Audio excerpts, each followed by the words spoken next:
성경 말씀은 이사야서 41장 8절로 16절까지입니다. 그러나 나의 종 너 이스라엘아, 내가 택한 야곱아, 나의 벗 아브라함의 자손아, 내가 땅 끝에서부터 너를 붙들며 땅 모퉁이에서부터 너를 부르고 내게 이르기를 너는 나의 종이라. 내가 너를 택하고 싫어하여 버리지 아니하였다 하였노라. 두려워하지 말라, 내가 너와 함께함이라. 놀라지 말라, 나는 내 하나님이 됨이라. 내가 너를 굳세게 하리라. 참으로 너를 도와주리라. 참으로 나의 의로운 오른손으로 너를 붙들리라. 보라, 내게 노하던 자들이 수치와 욕을 당할 것이요 너와 다투는 자들이 아무것도 아닌 것 같이 될 것이며 멸망할 것이라. 내가 찾아도 너와 싸우던 자들을 만나지 못할 것이요 너를 치는 자들은 아무것도 아닌 것 같고 허무한 것 같이 되리니, 이는 나 여호와 너의 하나님이 내 오른손을 붙들고 내게 이르기를 두려워하지 말라, 내가 너를 도우리라 할 것임이니라. 버러지 같은 너 야곱아, 너의 이스라엘 사람들아, 두려워하지 말라. 나 여호와가 말하노니 내가 너를 도울 것이라. 내 구속자는 이스라엘의 거룩한 이인이라. 보라, 내가 너를 이가 날카로운 새 타작기로 삼으리니 내가 산들을 쳐서 부스러기를 만들 것이며 작은 산들을 겨같이 만들 것이라. 내가 그들을 까부른 즉 바람이 그들을 날리겠고 회오리 바람이 그들을 흩어버릴 것이로되 너는 여호와로 말미암아 즐거워하겠고 이스라엘의 거룩한 이로 말미암아 자랑하리라. 아멘. 자, 오늘 말씀은 두려워하지 말라, 내가 너와 함께함이라는 하나님의 말씀으로 은혜를 나누고자 합니다. 요즘 시대는 급변하다는 말이 대명사 같습니다. 예전 같으면 100년에 한 번 변화될 그런 일들이 요즘은 하루 만에 그렇게 빠른 변화가 일어나죠. 좋은 것도 있지만 사람들의 마음을 불안하게 하는 것도 있습니다. 그래서 이 시대는 참 불안의 시대, 두려움의 시대라고 표현할 수도 있는 것 같아요. 왜냐하면 예측할 수가 없으니까, 예측 가능한 것은 대비할 수 있으니까 불안이 덜하지만 예측할 수 없을 정도로 변할 때는 대비하는 것이 불가능하잖아요. 그러니까 불안한 거예요. 두려움으로 사람이 살아갈 수밖에 없는 그런 시대입니다. 젊은이들이 요즘 얼마나 불안합니까? 왜냐하면 미래가 불확실하기 때문이죠. 자기들의 미래가 보장이 안 되니까 불안한 거예요. 또 뭐 중년들은 직장이 있다고 해서 편합니까? 자기 위치가 언제 어떻게 될지. 요즘은 뭐 직장에 오래 있기가 쉽지가 않잖아요. 불안합니다. 장년들은 자기 노후가 100세 시대에 오래 사는 게 좋은 것이 아니라 오히려 더 불안한 그런 형편이 되어가는 거죠. 100세까지 내가 어떻게 살아야 되는가, 경제적인 노후가 걱정이 되는 거죠. 주부들은 그러한 자기 남편들, 그러한 자기 자녀 세대로 인해서 동일한 두려움을 가지고 살게 됩니다. 있는 자도 마찬가지고 없는 자도 마찬가지고 이 급변하는 시대에는 대책이 없는 겁니다. 자, 이런 두려움을 해결할 수 있는 사람이 어디가 있겠어요? 재벌이면 불안이 없겠습니까? 재벌들이 더 불안합니다. 시대의 경제 상황이 급변하기 때문에 거기에 쫓아가려고 그러면은 뭐 이번 달 잘 됐다고 해서 다음 달 어떻게 될지 모르는 거예요. 재벌들이 더 휘청휘청 하는 겁니다. 아무도 이 불안 문제를 사람의 힘으로 해결할 수가 없는 거지요. 어떤 면에서는 마지막 시대에는 오히려 이것 때문에 사람들의 마음이 가난해져서 하나님께로 나올 수 있는 좋은 기회가 되었으면 더 좋은 은혜의 기회가 될 것입니다. 왜냐하면 사람이 편안하고 불안거리가 없고 뭐 염려거리가 없으면 하나님께 안 나오잖아요. 근데 오히려 이런 가운데서 주님을 찾을 수 있는 좋은 기회가 되시기를 바랍니다. 자, 그것은 하나님 안에서만 해결할 수 있죠. 왜? 이 세상은 하나님이 창조하셨고 하나님이 주관하시기 때문에 그렇게 말할 수 있습니다. 그러면 내 편에서는, 우리 편에서는 어떻게, 전능하신 하나님이라도 하나님이 전능하시지 나와 상관없으면은 아무 도움이 안 되는 거예요. 자, 이 전능하신 하나님 안에서 문제가 해결되기 위해서는, 즉 하나님 안에서 내가 어떤 존재인가를 깨달을 때 그 문제는 쉽게 해결될 수 있습니다. 무슨 말씀인지 이해가 되실 줄 압니다. 사실 그런데 많은 그리스도인들조차도 교회 다니고 있지만서도 세상 사람들이 하는 염려 걱정거리를 비슷하게 해요. 차이 별로 안 납니다. 참 놀랍죠. 전능하신 하나님을 믿고 사는 사람이나 하나님 없이 사는 사람이나 돈 없으면 조금 또 똑같이 걱정하고, 건강이 나쁘면 또 똑같이 죽을까 염려하고 별 차이 안 난다는 거예요. 왜냐하면 하나님은 계시는 걸 알아도 그 하나님 안에서 자기 존재가 어떤 존재인지, 쉽게 말하면 내가 누구인지를 잘 인식하면서 살고 있지 않는 거예요. 현실은 더 가깝고 하나님은 멀리 계시는 그런 신앙을 하기 때문이죠.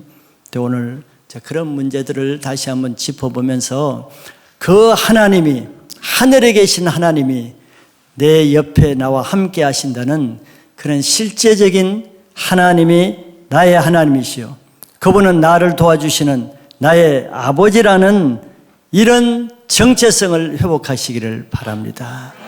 그럼 나의 문제는 다 해결되는 거예요. 오늘 하나님이 이스라엘 백성들에게 그 말씀을 하고 계시는 겁니다. 그 말씀을 통해서 여러분들 어떤 두려운 문제, 두려운 문제 없는 사람은 거의 없을 거예요. 종류가 틀려서 그렇지. 그 문제 오늘 말끔히 해결하시는 은혜의 시간 되시길 바랍니다. 자, 본문을 통해서 먼저 이스라엘 백성들의 정체성에 대해서 하나님이 어떻게 말씀하시는가를 보고자 합니다. 본문은 바벨론 포로 가운데 있는 이스라엘의 상황이에요. 그러니까 얼마나 두렵고 불안하겠어요. 그런데 그때 그 바벨론을 멸망시키는 메데 바사왕, 누군지 아시죠? 고레스라는 왕이 있습니다. 그 고레스가 나타나서 그 강한 바벨론을 막 쳐부시고 주위에 막 다른 열국들을 막 정복하고 두려움에다가 두려움을 가중하는 온 세계가 지금 공포에 휩싸인 거예요. 그러니 포로 상태에 있는 이스라엘은 더 두렵겠죠. 더 두려운 거예요. 지금 시대 상황이 이런 거예요. 오늘날 시대나 별 다른 게 없죠. 자, 하나님이 근데 바벨론 포로 가운데 있는 이 이스라엘에게 무슨 말씀을 하시는가?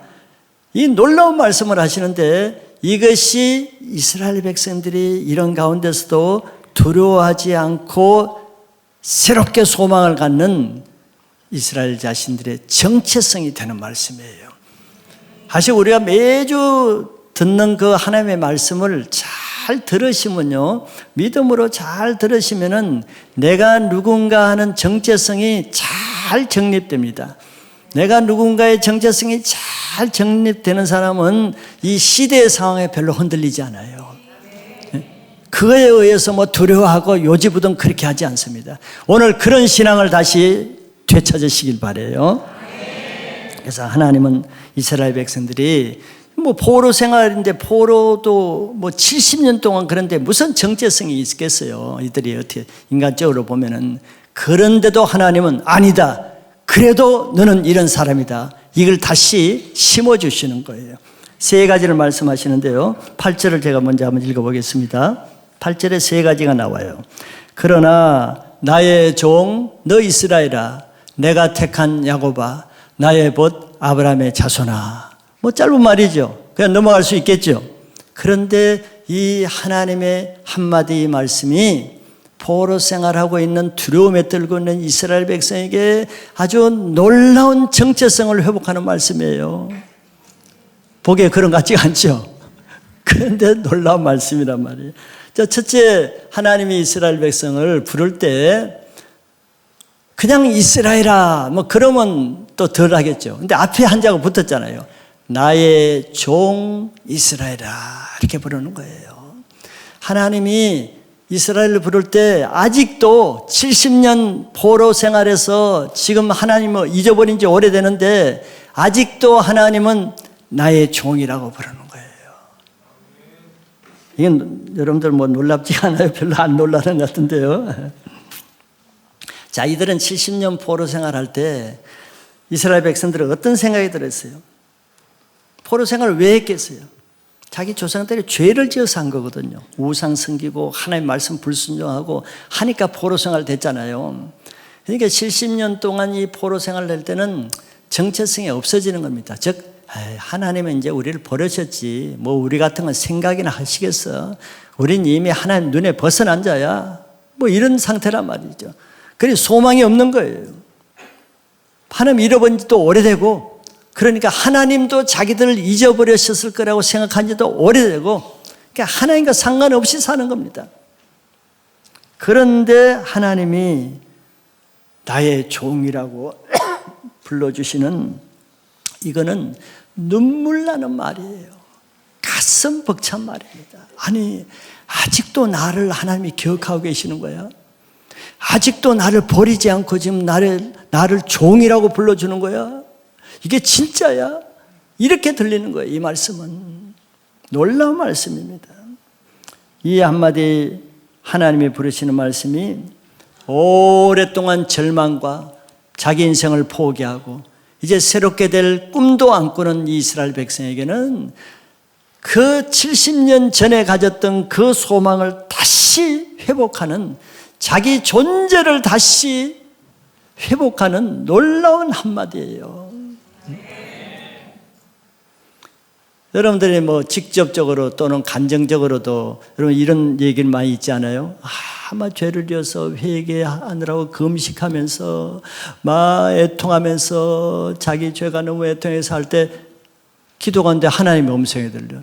근데 보통 생각하면 네가 인간이냐, 네가 그런 짓을 해가지고 네가 내 앞에 나오느냐, 이렇게 하나님의 생각하실 것 같은데 막 회개가 터지고 막 기도할 때 하나님 뭐라고 하시는 그 감정들이나 그런 때가 많이 있지 않아요?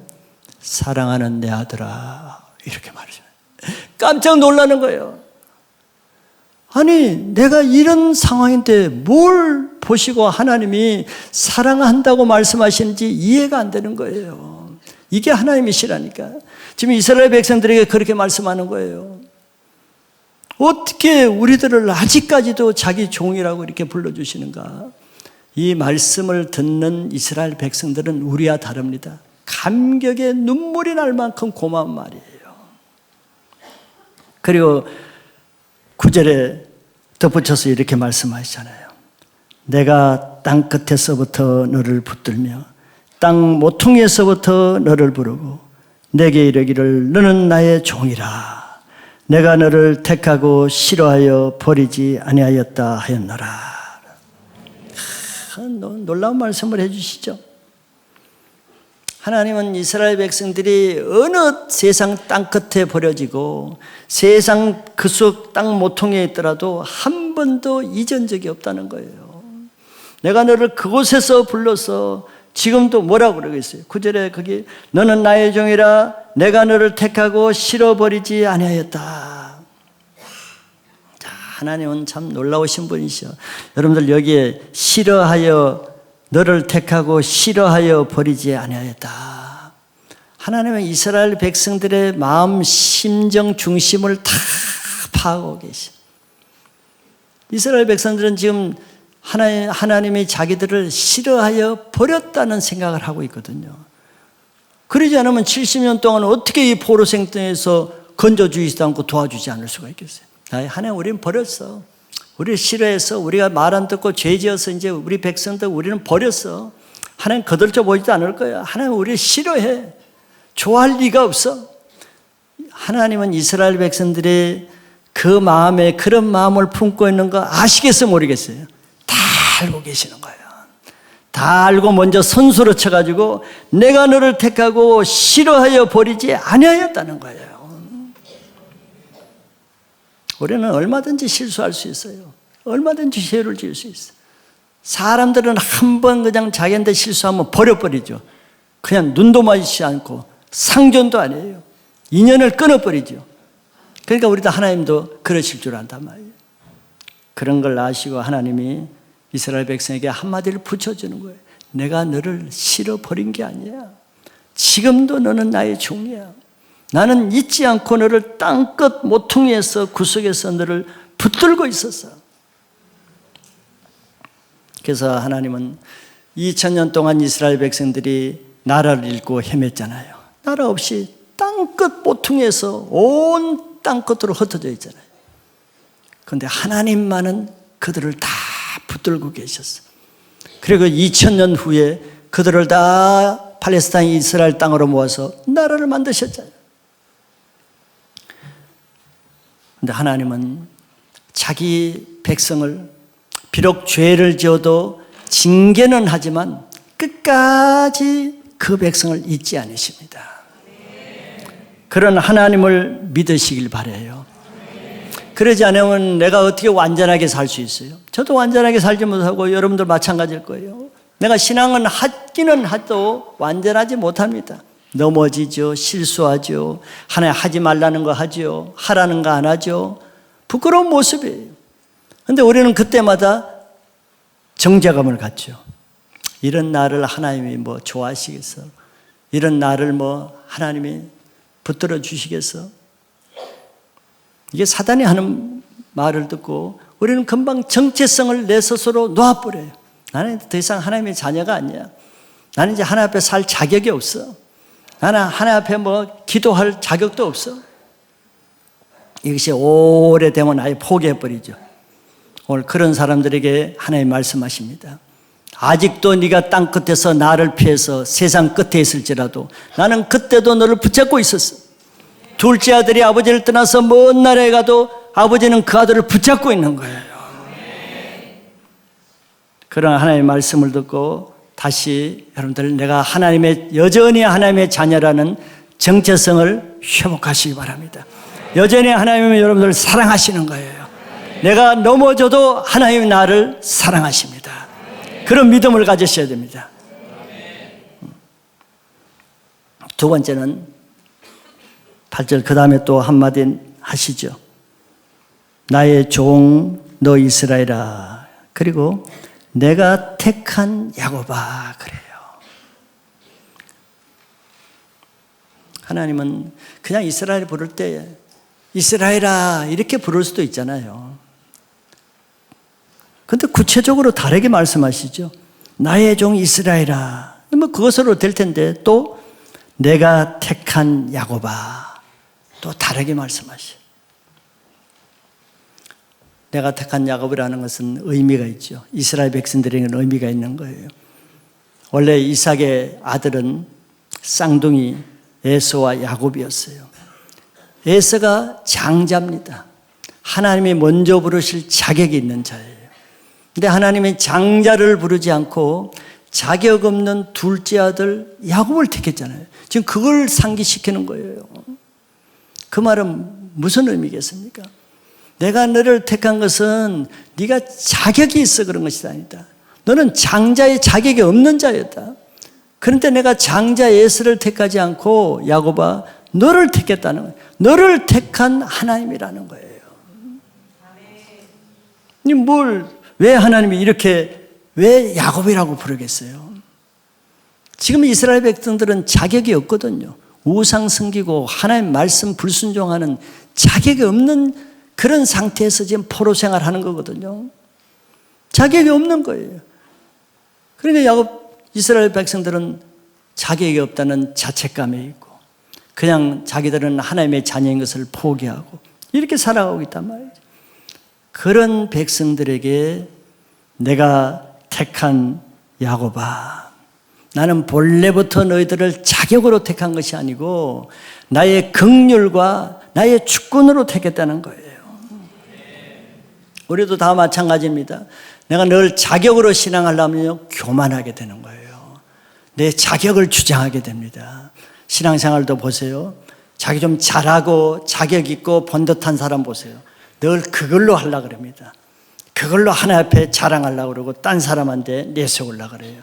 그럼 그런 사람들의 특징은 하나님의 은혜는 부족해요. 은혜를 몰라요. 자격 있는 사람은 은혜로 하지 않기 때문에. 이스라엘 나라를 택한 것도 이스라엘이 다른 많은 나라보다 애굽보다 더 강하고 바벨론보다 더 강해서 택한 것이 아니죠. 반대입니다. 모든 나라 중에 가장 작기 때문에 너를 택했다고 하는 거예요. 이게 하나님의 방법입니다. 이런 하나님을 알면은 내가 작고 약하고 자격 없기 때문에 뭐 열등감을 가지거나 자식을 가지거나 폐업의식 가질 이유가 없는 거죠. 근데 이스라엘 백성들은 지금 자기들이 잘못해서 죄를 지어서 포로 백성이기 때문에 지금 자존심이 다 무너지고 자기 자격지심으로 지금 완전히 포기 상태에 있는 거예요. 그런 이스라엘에게 나의 택한 야곱아, 왜 야곱이라고 여기서 이렇게 말하겠어요? 신명기 7장 7절에도 하나님이 이스라엘에게 이런 말씀을 하십니다. 여호와께서 너희를 기뻐하시고 너희를 택하심은 너희가 다른 민족보다 수요가 많기 때문이 아니라 너희는 오히려 모든 민족 중에 가장 적으니라 그랬어요. 하나님이 이스라엘을 보시고 저기 기뻐하시고 택하신 것, 기뻐하셔서 택하신 것이 너희들이 다른 민족보다 크고 수요가 많고 잘났기 때문에 아니라 반대로 모든 민족보다 가장 작은 민족이기 때문에 내가 택했다는 거예요. 이게 하나님의 마음입니다. 이스라엘의 출발이 누구죠? 아브라함이죠. 그 당시에 수많은 노인들이 있었어요. 수많은 사람들이 있고 수많은 노인들이 있어도 그 노인들 중에 가장 작은 노인, 자식 하나 없는 노인, 75세나 되는 노인, 그 노인을 택한 거예요. 가장 작기 때문에. 우리가 늘 두려워하고 위축되는 것은 무엇인가 가만히 생각해 보세요. 내가 작기 때문에, 약하기 때문에, 다른 사람과 비교해서 내가 약하기 때문에 두려워하는 거예요. 하나님이 그 마음을 너무 잘 아시는 겁니다. 그런데 여러분들, 우리가 지금 이 자리에 있는 상황을 한번 생각해 보세요. 전 세계 인구가 70억이 된다고 했습니다. 70억 중에 내가 뭐가 그들보다 더 훌륭해서 내가 먼저 예수 믿고 택함 받았겠어요? 반대일 겁니다. 여러분들 가정에서도 믿지 않는 가정에서 보통 한 사람이 예수 믿고 그 가정이 변화되죠. 우리 가정도 마찬가지. 근데 보면 그 가정에서 제일 잘나고 잘 나가는 사람을 예수 믿게 해서 가정을 변화시키는 경우도 없지 않아 있겠지만 하나님의 원리에 의하면 반대의 경우가 많습니다. 가정에 가장 구박받고 가장 못나고 가장 열등하고 이런 한 아들이 예수를 믿고 나서 그 아이를 통해서 온 가정이 믿게 되는 거예요. 다윗이 대표적이지 않아요? 다윗의 8아들이 있는데 딴 아들은 다윗보다 다 건장했어요. 다 잘생겼어요. 그런데 하나님이 그 좋은 아들 엘리야과 삼마와 이런 좋은 아들을 제쳐놓고 제일 말째 아들을 먼저 택해서 그를 통해서 이스라엘을 변화시키는 거죠. 이게 하나의 방법이에요. 내가 택한 야곱은 자격 없는 자라는 거예요. 우리가 성경에 이런 말씀을 얼마나 많이 합니까? 내가 약한 중에 강하여짐이라 이제 나의 약함을 자랑하리라 사도 바울이 하는 말이에요. 그런데 우리가 두려워하는 두 번째 이유가 바로 이겁니다. 내가 약하기 때문에, 능력이 없기 때문에. 그러면 두려워할 수밖에 없어요. 세상적으로 보면은. 그것 때문에 두려운 것도, 가진 것도 없고 잘난 것도 없고 자격증도 없고 능력도 없고 두려워할 수밖에 없죠. 그런데 하나님은 그런 사람으로 하나님이 일하신다는 것을 믿으면 아무 문제가 안 됩니다. 하나님이 약한 자를 통해서 일하시는 것을 믿으시길 바라요. 나 같은 자를 이미 예수 믿게 하시고 자기 아들을 나 같은 자를 위해서 십자가 희생시킨 그 하나님이 나를 사랑하시면은 나는 그것으로 위대한 사람이 된 거예요. 이게 우리의 정체성입니다. 이게 나의 존재의식이에요. 이런 존재의식을 가져야 크리스찬과 크리스찬이 아닌 사람과 구별되는 거예요. 세 번째는 8절 끝에 또 다른 이름으로 부르시죠. 참 하나님은 부르시는 것이 참 의미가 있어요. 한 번 부르지 않고 세 번이나 이렇게, 이번에는 나의 벗 아브라함의 자손아 그래요. 하나님은 아브라함을 자기 친구라고 했죠. 창세에 보면은 아브라함은 나의 친구이기 때문에 친구에게 내가 뭘 감추겠느냐. 소돔 가모라 멸망할 것을 친구인 아브라함에게 다 알려 줬어요. 자, 하나님은 이스라엘 백성들을 이렇게 사랑하는 근거를 아브라함에 두고 있습니다. 아브라함이 나의 친구이기 때문에 그 아브라함의 자손을 나는 끝까지 기억하고 그들을 지키시고 그들을 함께 한다는 거예요. 무시하지 않는 거예요. 저는 당대 신앙이지만서도 여러분들 중에는 뭐 5대째 신앙, 4대째, 3대째 신앙 가진 사람들 많죠. 더구나 그 조상들이 정말 신실한 믿음을 가지고 신앙하신 조상들을 둔 분 많죠. 그분들이 그냥 신앙했겠습니까? 얼마나 그 자녀들을 위해서 기도하고 자손들을 위해서 기도하고 하나 앞에 중보하고 아브라함이 그랬거든요. 하나님이 그걸 기억하신다는 거예요. 선조들이 뿌려놓은 그 신앙, 그걸 하나님이 기억하시고 그 자손을 결코 무시하지 않고 기억하신다는 겁니다. 이렇게 세 가지로 부르신 이 하나님이 부르신 이름이 이스라엘 너 자시 정체성을 가져라. 너는 잃어버린 자도 아니고 버린 자도 아니고 하나님이 싫어버린 자도 아니고 너는 여전히 나의 사랑하는 나의 종이고 아브라함의 자손이고 내가 택한 자라는 것을 다시 정체성을 회복시켜 주는 거예요. 오늘 이 말씀을 듣는 여러분들 중에도 예전에 한때 정말 뜨겁게 신앙하고 한때 정말 신실하게 신앙했다가 지금 잠시 오랫동안 정체되어 있고 또 무너져 있고 신앙이 좀 버려져 있다 할지라도 그래도 하나님은 여전히 기억하고 계십니다. 여전히 붙들고 계세요. 여전히 나의 종이라고 말씀하시는 겁니다. 그것이 나의 정체성입니다. 그러면 내가 다시 일어설 수가 있는 거예요.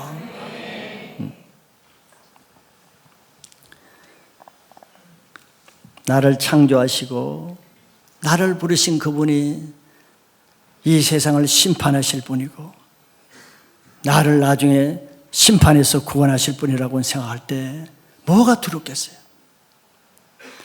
이사야서 26장 3절에 주께서 심지가 견고한 자를 평강하고 평강하도록 지키시리니 이는 그가 주를 신뢰함이니이다.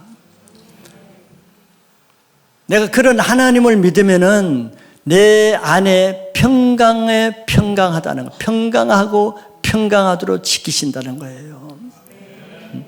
내 마음에 어떤 두려움이나 근심, 염려들이 어떻게 없어질 수 있겠어요? 주께서 심지가 견고한 자, 끝까지 하나님을 나의 하나님으로 심지를 경계하고 주를 의지하면은 내 마음에 두려움과 근심, 염려가 없어지면서 평강하게 될 것을 믿으시기 바랍니다. 이런 방법으로만 두려움을 이길 수가 있어요. 이제 두 번째는 하나님의 권면을 봅니다. 이 본문의 짧은 본문에서 반복적으로 세 번이나 말씀하신 단어는 두려워하지 말라는 거예요. 이 주제가 두려워하는 것입니다. 그 근거는 내가 너와 함께하기 때문에 그거예요. 딴 거 없어요. 내가 너와 함께하니까 너 두려워할 이유가 없다는 거예요. 온 세상이 다 고레스로 인해서 두려워하지만 세상은 두려워해도 너는 두려워할 필요가 없다는 거예요. 왜냐하면 실제로 고레스는 온 열방의 나라들을 다 전쟁으로 물리치고 정복했어요. 두려운 존재입니다. 그런데 하나님이 고레스를 사용하고 계시죠. 고레스 위에 하나님이 계시는 거예요. 고레스를 어떻게 쓰시는가는 하나님이 하십니다. 고레스가 마음대로 하는 게 아니에요. 근데 하나님은 놀랍게도 여기도 놀라지 말라 그러잖아요. 놀라지 말라 그럽니다. 이유가 있는 거예요. 나중에 고레스로 인해서 두려워하지도 말고 놀라지 말라는 것은 고레스로 인해서 하나님이 놀라운 일을 행하실 것을 미리 말씀하시는 거예요. 실제로 고레스가 무슨 일을 하신지 여러분들 알지죠? 고레스가 이방 나라에 대해서는 무서운 심판자 역할을 했습니다. 다 때려부수고 정복하고 다 멸망시키는 거예요. 누가 그랬어요? 하나님이 고레스를 통해서 그렇게 하게 하는 거죠. 그렇게 하게 하신 거죠. 그런데 하나님이 그 고레스를 이스라엘 백성들에게는 어떤 도구로 썼습니까? 바벨론 포로에 있는 이스라엘을 위해서 고레스가 바벨론을 정복하게 했어요. 그리고 바벨론이 정복한가 동시에 고레스가 이스라엘 백성들을 다시 예루살렘 고토로 자유롭게 돌아갈 수 있는 길을 열어준 거예요. 이게 해방자예요. 구원자로 사용했습니다. 이게 하나님이 하시는 일이에요. 시편 118편 6절에 여호와는 내 편이시라 내가 두려워하지 아니하리니 사람이 내게 어찌할까. 자, 하나님이 내 편이시면 모든 것은 끝나는 것입니다. 하나님이 내 편인데 사람이 나를 어찌하겠어요? 여러분 믿으시죠? 하나님이 내 편이신데 어떤 사람이 나를 어떻게 하겠어요? 하나님이 내 편이신데. 이 하나님을 나의 하나님으로 믿으면은 내 인생이 역전의 인생이 됩니다.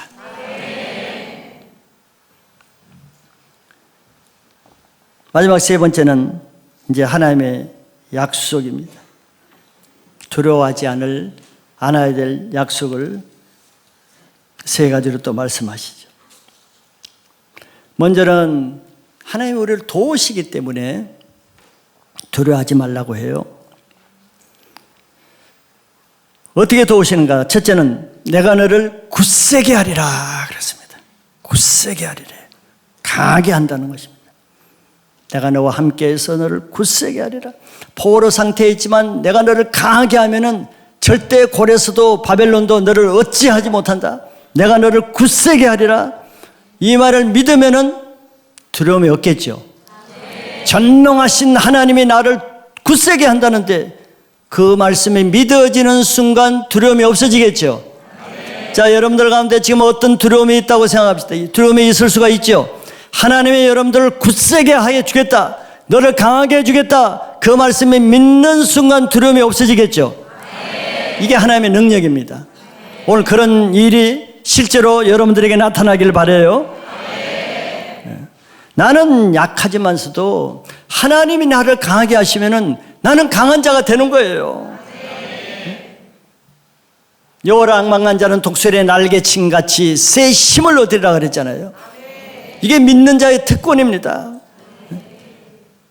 완전히 낭망하고 죽을 가운데 있는 사람이 말씀 한마디 들을 때 확 살아난 독수리가 날개쳐 올라간 것처럼 새 힘을 얻고 벌떡 일어나는 그 일이 오늘 염려하는 여러분들에게 임하시길 바라요.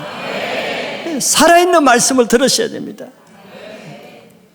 두 번째는 같은 뜻이지만 너를 도와주리라 그랬어요. 10절을 전체적으로 제가 한번 다시 읽어드리겠습니다. 두려워하지 말라 내가 너와 함께함이라. 놀라지 말라 나는 내 하나님이 됨이라. 내가 너를 굳세게 하리라. 참으로 너를 도와주리라. 참으로 나의 의로운 손으로 오른손으로 너를 붙들리라. 하나님이 도와주시겠다는데 하나님이 도와주시면 모든 문제는 끝입니다. 근데 하나님이 도와주시겠대요.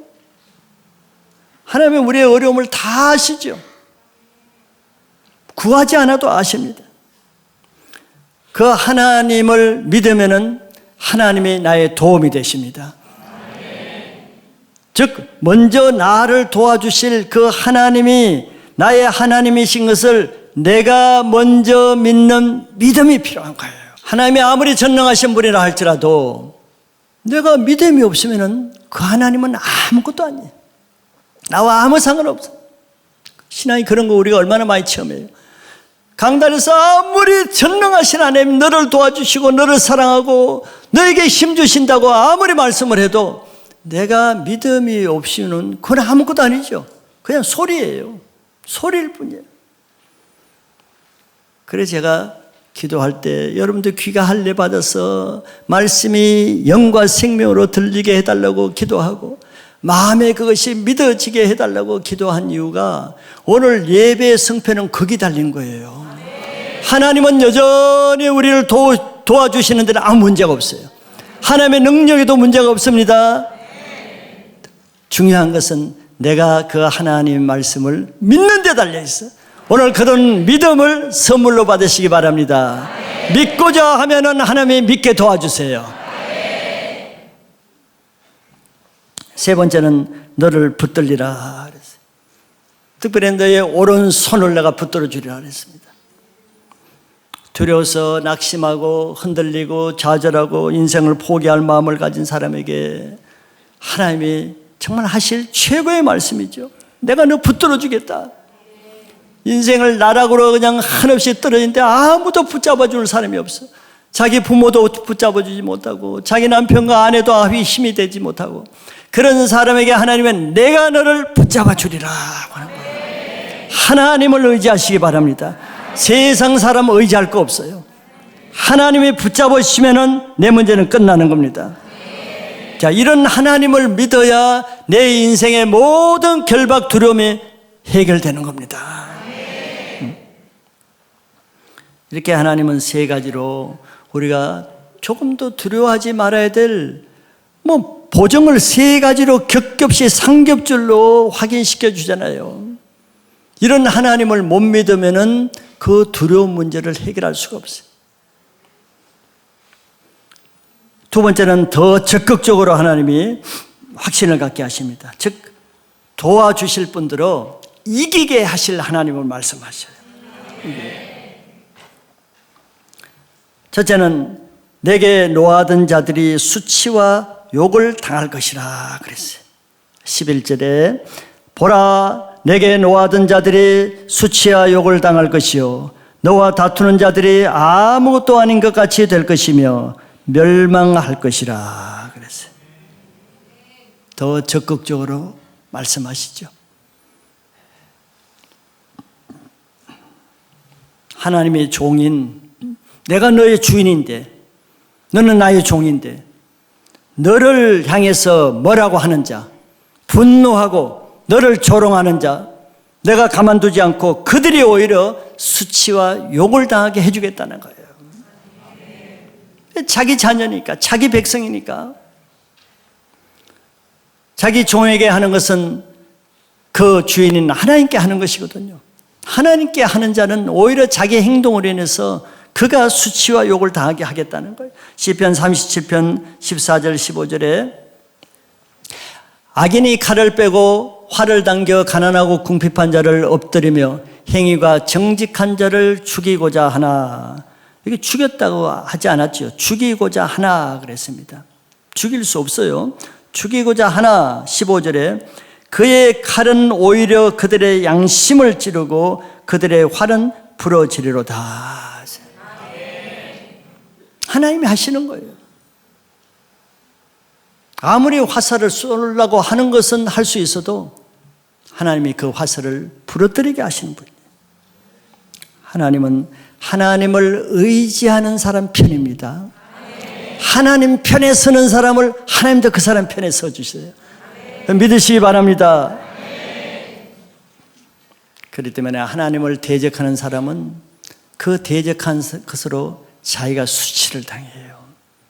아수르가 이스라엘을 그냥 핍박하고 하는 그것으로 아수르 자신이 수치를 당하고 바벨론이 이스라엘에게 한 그것으로 인해서 나중에 바벨론 자신이 수치를 당하게 합니다. 이것이 하나님의 방법이에요. 두 번째는 너와 다투는 자들은 멸망케 될 것이다 그랬어요. 아무것도 아닌 것처럼 망하게 되고 12절에는 또 내가 찾아도 너와 싸우던 자들을 만나지 못할 것이요 너를 치는 자들은 아무것도 아닌 것 같고 허무한 것 같이 되리니 그랬어요.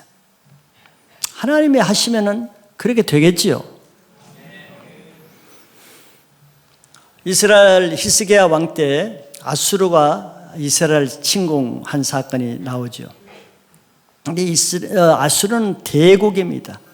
이스라엘이 뭐 어떻게 할 수가 없어요. 그래서 성전에 있는 금까지도 다 벗겨가지고 그 조공을 들였잖아요. 그래도 또 침공을 하는 거예요. 이제 뭐 할 도리가 없어요. 그리고 얼마나 하나님을 조롱하고 히스기야 왕을 조롱하고 분노하고 괴롭히고 막 살벌하게 협박을 했어요. 그 아수르의 랍사게가 와서 밤낮으로 히스기야를 향해서 아주 조롱하는 말을 했어요. 하나님이 다 들으시죠. 그래서 히스기야가 아무것도 할 능력이 없으니까 그 말을 듣고 성전에 올라가서 눈물로 기도를 하잖아요. 기도할 때 그 하나님이 그 기도를 들으셨죠. 이스라엘은 아무것도 할 능력이 없어요. 오직 기도만 했어요. 그렇게 할 때 하나님이 그 기도를 들으시고 어떻게 하셨는지 여러분 기억나세요? 이스라엘은 아무 전쟁도 하지 않았어요. 그런데 하나님이 그 기도를 들으시고 천사들을 보내가지고 이 아수르 군인들 18만 5천 명을 하룻밤 사이에 다 죽였잖아요. 그리고 자기를 조롱하는 그 아수르 왕 사네립은 자기 본국으로 돌아가서 자기 두 아들에게 의해서 죽임당해. 누가 하시겠어요? 하나님이 하시는 겁니다. 하나님의 백성, 하나님의 사람 히스기야와 이스라엘을 조롱하던 그 아수르를 그냥 18만 5천 명을 죽이고 그 조롱하던 왕 사네립은 딴 사람도 아니고 자기 아들에 의해서 죽임당하는 조롱을 당하게 한 거예요.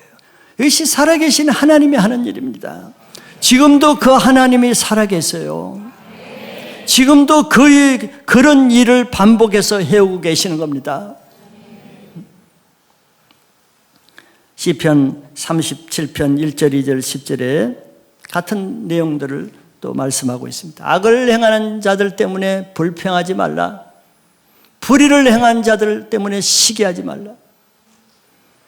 우리 정직하게 사는 사람들의 고민이 뭡니까? 나는 정직하게 하나님의 말씀대로 살려고 하는데 히스기야처럼 맨날 욕이나 먹고 고난받고 공격당하고 어렵게 사는데 저렇게 악을 행하는 자들은 더 잘 돼, 더 오래 살고 더 부자로 살고, 또 불의를 행한 자들 맨날 죄를 짓고 세간 포탈하고 불의한 방법으로 남 속여서 하는 사람들은 전부 다 거부가 되고 빌딩을 사고 잘 살고 높아지고 하는, 얼마나 시기심이 나요.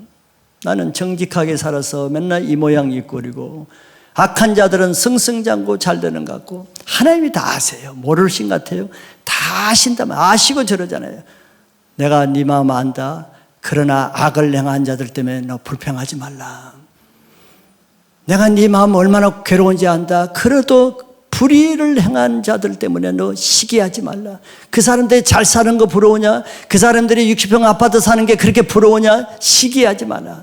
다 알고 있어요. 2절에 왜 그런 이유를 말씀하고 있어요. 그들은 풀과 같이 속히 배임을 당할 것이며 푸른 채소같이 쇠잔할 것이므로다. 어떻게 저렇게 장담할 수가 있어요? 하나님이 하시니까 내가 하겠다는 거예요. 그리고 10절에 잠시 후에는 악인이 없어지리니 내가 그것을 자세히 살필지라도 없으리로다. 본문 말씀과 같은 거예요. 같은 하나님이 하신 말씀이에요. 하나님의 택하신 종을 건드리는 자는 자기 자신이 속히 배임을 당하니까 그거 부러워하고 시기하지 말라는, 불평하지 말라. 악인이 하는 일 때문에 불평할 일 못 된다. 그들은 속히 없어질 것이다. 아무것도 아닌 것처럼 허무한 것 같이 되리라 그랬죠.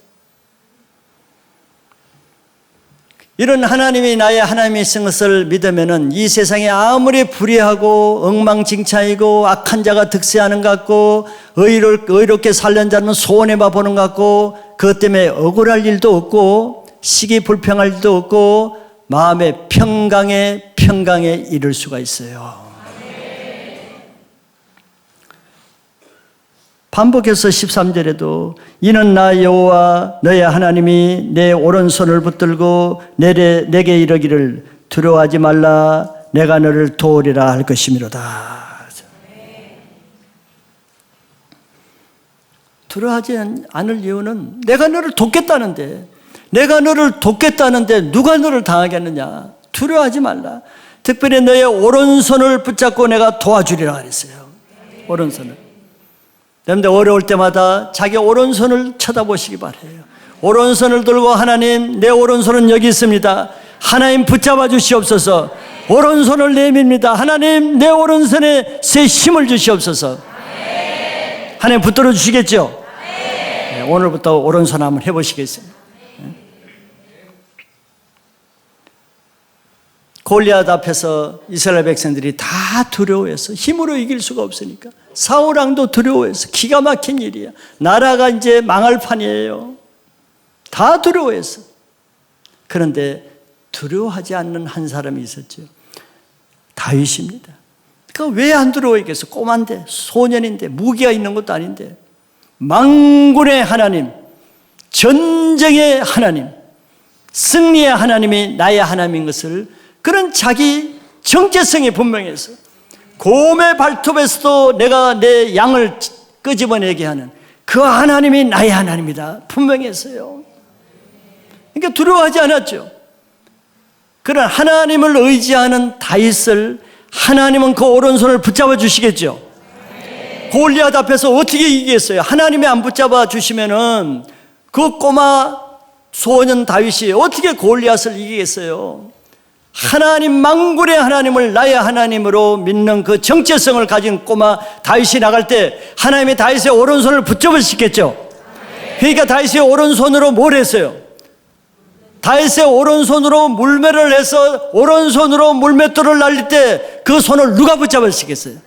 하나님이 붙잡으니까 정확하게 그 온 50kg 이상 되는 갑옷을 입었잖아요. 틈새가 없어요. 틈새가. 근데 희한하게 이마에 똑 자갈 하나 들어갈 틈새가 있었는 거예요. 이마에. 그걸 어떻게 하시고 하나님의 오른손을 붙잡고 그 틈새로 그냥 직진하게 하는 거예요. 직구로. 왜? 오른손을 붙잡으시니까 그렇게 되는 거죠. 여러분들 오른손 소중히 쓰시기 바랍니다. 하나님이 붙잡으시면요, 이게 능력의 손이 되는 거예요. 호세아서도 이 손에는 치유의 광선이 나간다 그랬습니다. 성령이 붙잡으시면 치유의 광선이 나오고, 하나님이 붙잡으시면 악한 귀신도 나가는 손이 되고, 하나님이 이 오른손을 붙잡으시면 모든 질병이 치유되는 손이 되는 거예요. 병든 자에게 손을 얹으면 나으리라. 하나님이 오른손을 붙잡으시니까 그런 일이 일어나잖아요.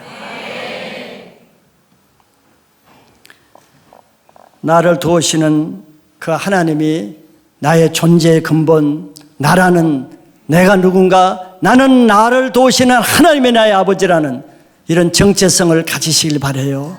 그럼 두려울 것이 뭐가 있겠습니까? 마지막 세 번째는 더 적극적으로 너를 이가 날카로운 새 타작기로 삼겠다 그랬습니다. 15, 16절을 제가 한번 읽어보겠습니다. 내가 보라, 내가 너를 이가 날카로운 새 타작기로 삼으리니 내가 산들을 쳐서 부스러기를 만들 것이며 작은 산들을 겨같이 만들 것이라. 이스라엘은 지금 포로 상태입니다. 지금 뭐 그럴듯한 상태가 아니에요. 초라한 상태입니다. 아무 무기도 없어요. 누구와 싸워서 뭘 이기겠어요? 포로인데, 무장 해제됐는데. 자, 그런 이스라엘에게 지금 저 말씀을 하시는 거예요. 내가 너를 그냥 타작기도 아니에요. 이가 날카로운 저 새로운 타작기라는, 헌 게 아니에요. 새 타작기로 삼다. 타작기 뭔지 아세요? 곡식을 이렇게 다 탈곡하는 그 이가 날카로운. 우리는 어릴 때 이게 마당에다 탈곡기를 놓고 그 볕단을 거기다 대면 막 쫙 해서 벼가 쫙 추스러지는 게 탈곡기거든요. 그래서 그게 손을 많이 다쳐요. 서툰 사람이 거기다 하다가 손가락 넣으면 손가락이 잘라지거든요. 이게 타작기입니다. 날카로워요. 그런 타작기가 되겠다는 거예요. 열방을 그냥 이 이스라엘에 넣으면은 타작기가 돼서 다 어스러지게 하는, 그게 타작기예요. 그걸 내가 너를 그 타작기로 삼겠다는 거예요. 그러면 어떻게? 내가 산들을 쳐서 부스러기를 만들 것이며, 산 같은 두려운 문제, 산 같은 재정의 빚 문제, 채무 문제, 타작기에 넣으면 다 산산 부서져요. 채무가 없어져. 모든 두려운 자기 자녀 문제, 자녀를 그냥 이 타작기에 넣어버려. 그러면 다 부서졌어, 없어져 버려. 두려운 문제 다 없어져 버려. 나의 이 암덩어리들, 이 타작기 안에 암덩어리 넣어버려. 다 부서져 버려. 바람에 날려버려요. 나의 장래 문제, 결혼 문제 타작기에다 넣어버려. 그러면 붓서리를 만들 것이며 작은 산들이 개같이 만들 것이라. 다 날아가 버린다는 거예요. 문제가 다 부서져 버린다는 거예요.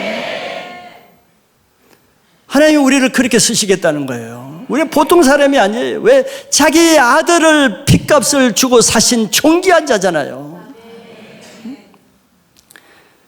이러면서 이스라엘은 저런 16절 맞아 있겠습니다. 16절.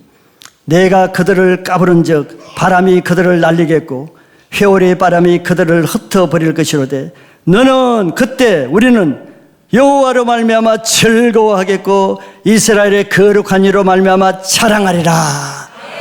이게 우리의 정체성이에요.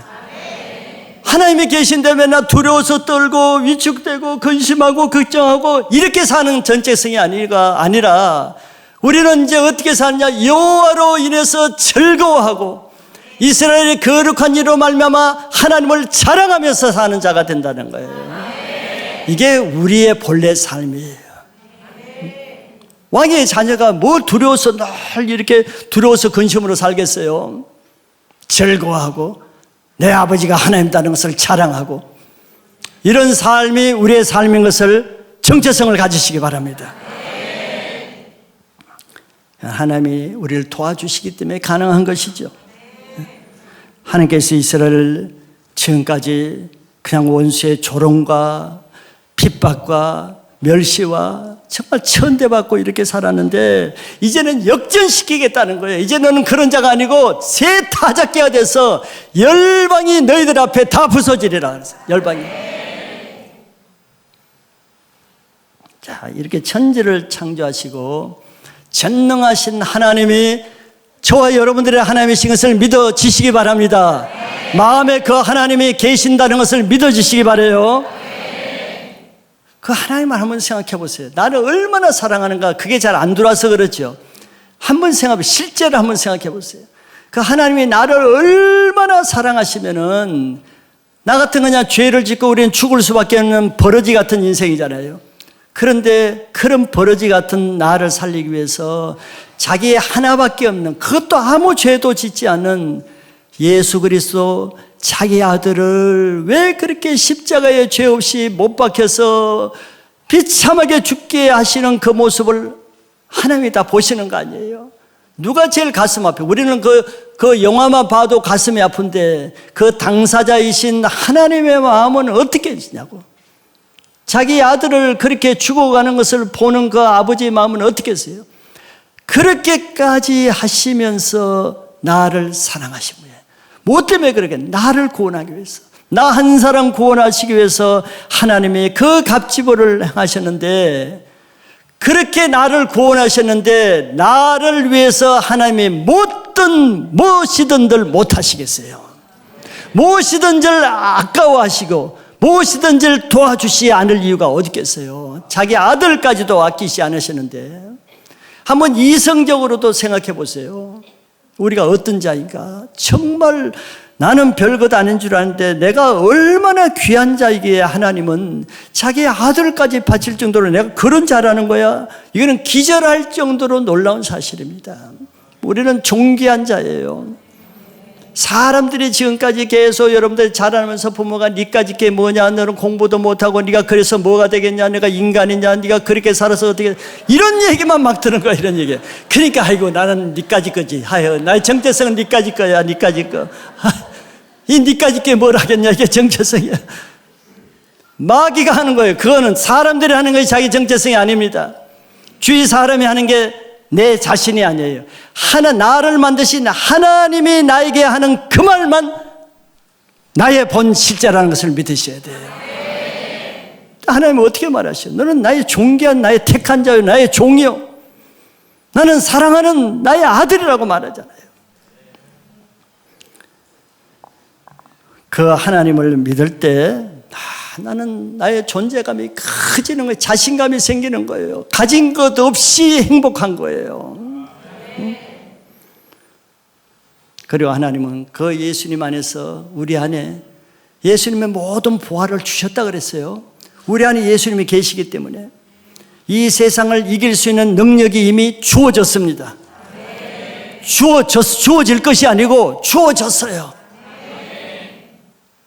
이미 치유받을 능력도 내게 주어졌어요. 말씀이 그러잖아요. 예수님 우리 병을 다 짊어졌으니까.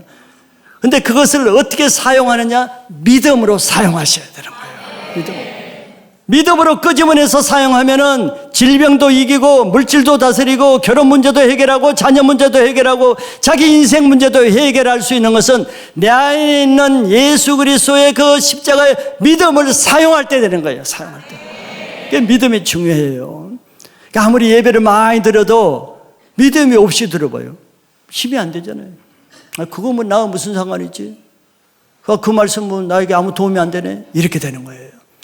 그러나 똑같은 말씀이라도 그것이 믿어지는 사람에게는 오늘 인생 새 출발하게 되겠죠. 자신감을 갖게 되겠죠. 두려움이 없게 되겠죠. 하나님이 도와주실 것이 믿어지겠죠. 그러면 내 염려들이 다 사라지는 거예요. 오늘 이런 일들이 여러분들이 실제로 일어나시길 바랍니다. 하나님이 여러분들이 얼마나 하나님이 사랑하신 거 이것만 하나만 믿어줘도 인생이 달라져요. 근데 그것이 깊이 안 믿어지죠. 그게 문제예요. 하나님이 나를 얼마나 사랑하시는가. 여러분들이 사랑하는 남녀간에 사랑한다 그러면 상대가 내 여자친구 남자친구가 나를 사랑한다는 것만 믿어줘도 세임이 나잖아. 그 돈 준 것도 아니야. 근데 그 자체로 세임이 나죠. 결혼한 사람들은 자기 아내나 남편이 나를 사랑한다는 것만 느껴져도 세임이 나잖아요. 그게 안 느껴지니까 문제지. 학생들은 자기 부모가 자기를 얼마나 사랑한다는 것만 느껴져도 학생들의 인생이 달라져요. 그게 안 느껴지는 게 문제예요. 안 느껴지는 게. 마찬가지입니다. 하나님이 나를 사랑한다는 건 알겠는데 그게 가슴 깊이 느껴지지 않으니까 내가 힘을 못 받는 거예요. 여러분들 오늘 기도하시고 이 말씀을 믿음으로 받아들이면 하나님이 믿으려고 하는 자들에게는 믿게끔 도와주세요. 왜냐하면 사단이 우리를 못 믿게 하거든요. 안 믿으려고 하는 자에는 점점 안 믿어집니다. 왜? 사단이 못 믿게 하는 거기 때문에. 근데 그걸 이기고 이 말씀을 믿어야지. 믿으려고 하면은 하나님이 믿도록 믿음의 은사를 주시는 거예요. 그래서 어떤 문제라도 두려움을 가진 분들, 여러분 직장 문제, 장래 문제, 또 자녀들 문제, 재정 문제, 건강 문제, 두려움 문제가 한두 가지지 않았잖아요. 근데 그 두려움 문제 때문에 계속 우리가 하나님의 자녀대로 살지 못하고 주눅대로 살아서 되겠어요? 오늘 말씀이 그런 분들에게 하시는 것입니다. 하나님이 반드시 도와주실 거예요. 오늘 오른손을 들고 기도하시기 바랍니다. 그러면 하나님의 오른손으로 붙잡아 주실 걸 믿으시길 바라요.